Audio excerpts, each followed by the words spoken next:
Hello, I thought I'd show you this very useful little machine that I came across some time ago.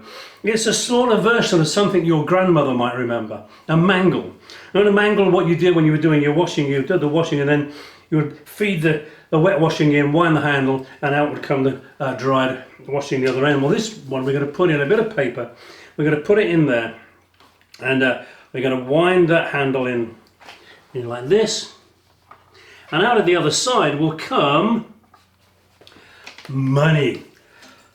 Okay, we can do it again, put another one in, wind it in, out of the other side comes money.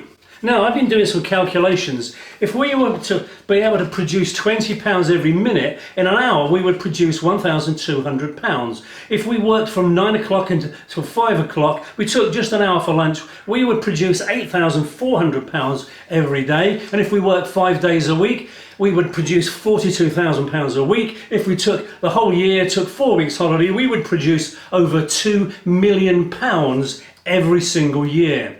So I wonder how many people would it take and how many years to be able to resolve some of the world's problems?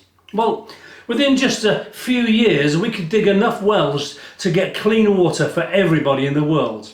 We could build enough huts for everybody to have a roof over their heads. We could grow enough food for everybody to have enough to eat.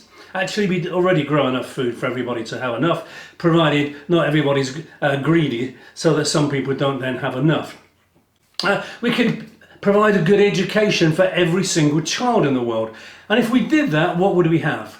Well, we'd have a world full of well-fed, healthy, well-housed and well-educated people just like us.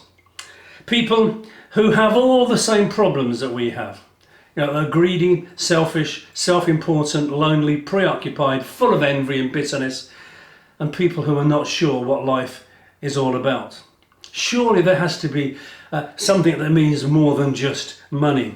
So I thought we'd take another bit of paper and we'd feed this bit of paper in. See what we get out. And what we get out is love. You know, if everybody in the world was motivated by love, we could actually achieve all the things that we've just been talking about. But love is a funny word, isn't it? I mean, I love my wife. I love my mum. I love chocolate. But each of those, well, it's different. You know, lots of languages have different words for love that describe different types of love. And in the Bible, there's a special word, agape. And agape love is the word that's used to describe God's love. It's the kind of love that God demonstrated to us all those years ago on the very first Christmas. In the Bible, in John 3:16, it says this, that God loved the world, which means people, so much that he sent his only son, Jesus, so that whoever believed in him might not perish, but have eternal life. God sent his son, Jesus, to tell us and to show us what God's like. But more importantly, so that we might know him.